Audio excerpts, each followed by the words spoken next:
Okay, I've read a few things recently on the subject of evolutionary psychology, and what I want to do is to try and put down a few thoughts in some kind of a structure. God knows whether it will come out in some kind of a structure with regard to evolutionary psychology, because I've read a few articles on it recently. I'd linked them, but like an idiot I haven't saved them, criticising evolutionary psychology. I haven't saved them, but they make the same kind of criticisms that I'm sure most of us have come across. Mainly that in some ways evolutionary psychology is justifying things, that it's bridging some kind of is-ought gap, it's making some kind of naturalistic fallacy and looking at acts and prejudices and differences between different groups of people and legitimising them by saying that there's some evolutionary basis, there's some kind of nativistic basis as to why we act the way that we do.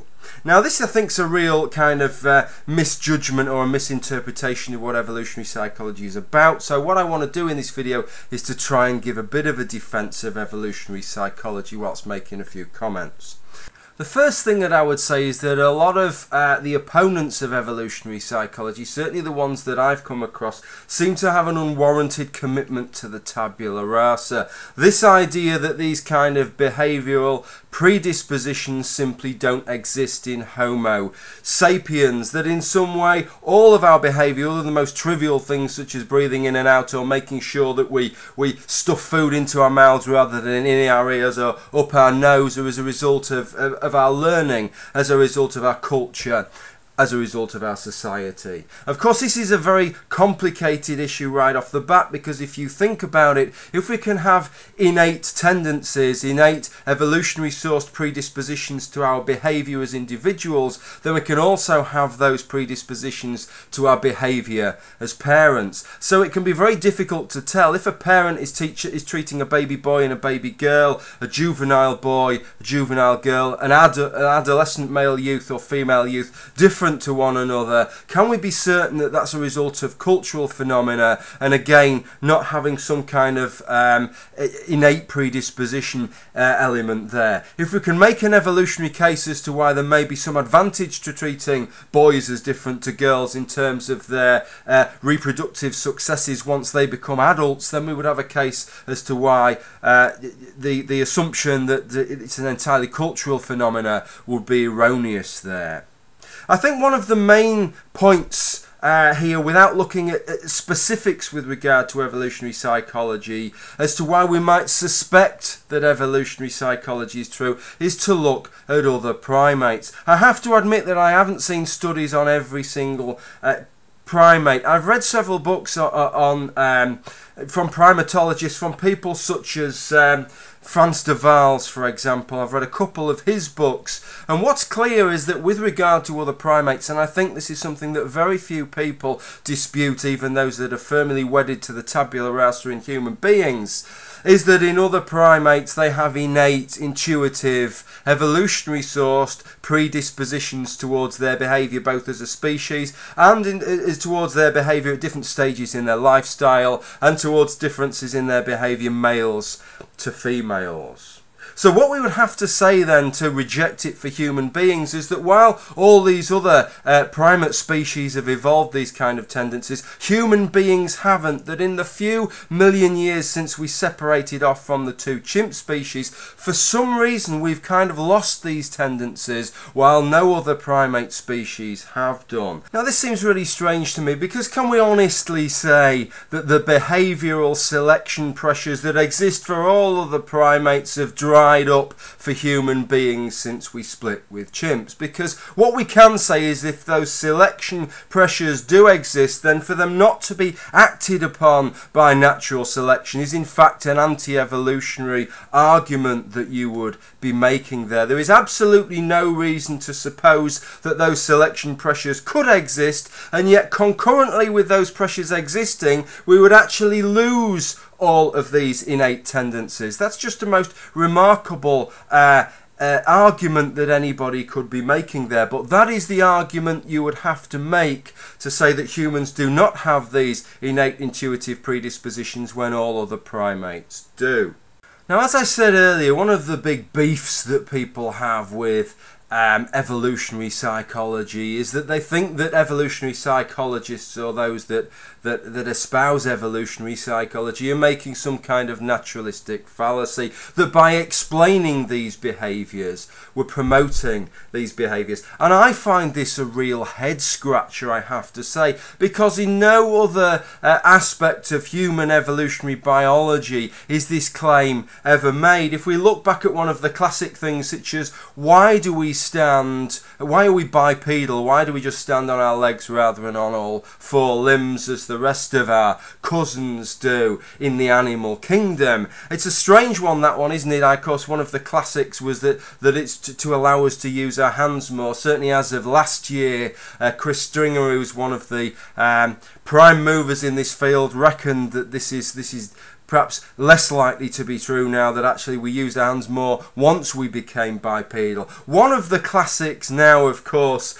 is that it was because we moved from the forest, from the jungles, out into the plains in Africa there, where it's all very flat, where you can see a long way, and being bipedal gets you higher up. It means that you can see, for like a meerkat looking out for danger, we can spot the danger, and we can also spot any potential prey items. So there's your benefit. But note that when we make this argument, and it's a fairly circumstantial argument, as most arguments are of this sort in evolutionary biology, that when we make this argument, nobody says, oh, so what are you saying now, that we should all go to the Serengeti and start looking for lions out there in the distance? Of course, nobody does. We understand this is an explanation. It's not a call for us all to pay a visit to that part of Africa and stand there with the shimmering blades of grass around our feet. So why make this claim whenever it goes into the field of evolutionary psychology? It's got to be because, for socio-political reasons, people are so wedded to this idea of the tabula rasa. But that isn't to say that evolutionary psychology is not without its problems. For me, one of the biggest problems of evolutionary psychology is that it has a tendency to overreach. And I think there's a very good reason for that. And it stems from something, I made a video about this a long time before, and it's because you've got what is in effect a hard problem of evolutionary biology, which is this. It's comparatively easy to show that evolution has occurred, that something has evolved and has changed. It's a different kettle of fish to show what the selection pressures, what the candidates for selection pressurehood are that exist that caused that change. But the real hard problem is knowing exactly what selection pressure is responsible for the change. Of course, if we think of the simplest kind of example, the classic one is, of course, this kind of arms race between the gazelle and the cheetah. That the cheetah has got faster to catch the really fast gazelle, and the gazelle has got faster to escape from the cheetah. The fastest gazelles survive statistically more often and get to reproduce and pass on the genes that made them faster, and the fastest cheetahs catch more gazelles, blah, blah, blah. But how do we know that the reason that the cheetahs have got so fast is because of the gazelles, and the gazelles have got so fast because of the cheetah? Well, it isn't because we've monitored 1,000 cheetahs over a 20-year period and looked at all the different factors that have influenced their reproductive success and managed to pinpoint the difference between the speed of different cheetahs matches their success in catching gazelles, and the difference in calorific benefit they're gaining from that has affected their reproductive success. No, the reason is that we look at cheetahs and we say the only way in which cheetahs use their magnificent speed is when they're hunting for gazelles. Likewise, the only time gazelles use their magnificent speed is when they're trying to get away from these pesky cheetahs that are after them all the time. So because we've managed to narrow it down to one candidate, we feel fairly confident in saying, yes, we know that this evolution has occurred. We know that cheetahs have altered over the past few tens of thousands of years. We can only find this one aspect of their behaviour where speed is of the essence, and so we know that's what it is. But in many other aspects of evolution, such as aspects of evolution of the brain, and of course that then impacts on these areas of evolutionary psychology and of our behaviour, there are far more than one candidate. Okay, well, edited for waffling there because I kind of went on a little bit of a track after that point. Now, you'd think if I edited for waffling, there probably wouldn't be a lot left of my videos, to be honest. So I'm a little bit judicial in how much editing for waffling I do. The point is this, is that I do accept that sometimes evolutionary psychologists seem to have a tendency to overreach and overstate the case somewhat. These are situations where there are far more than one candidate for potential selection pressure. I think it makes sense to outline what they are, but once we start to make the case more heavily than we have the evidence for, I think that's when evolutionary psychologists run into the buffers somewhat. One thing I will say about evolutionary psychology, which is a little bit of a head scratcher here for the people that don't like it, is that evolutionary psychologists just try and explain, and in doing so actually show quite a lot of balance, because they may try and explain the reason why some men rape in terms of genetic predisposition, but they also try and explain the hatred that societies and individuals have towards rapists in terms of a biological, evolutionary explanation. So why isn't any account taken of that? And then we have people such as homosexuals in society that get a terribly hard time, and evolutionary psychologists are explaining that there could be a benefit to homosexual behaviours in certain circumstances in an evolutionary context. So it isn't all bad. It isn't all about explaining the bad things. It's about explaining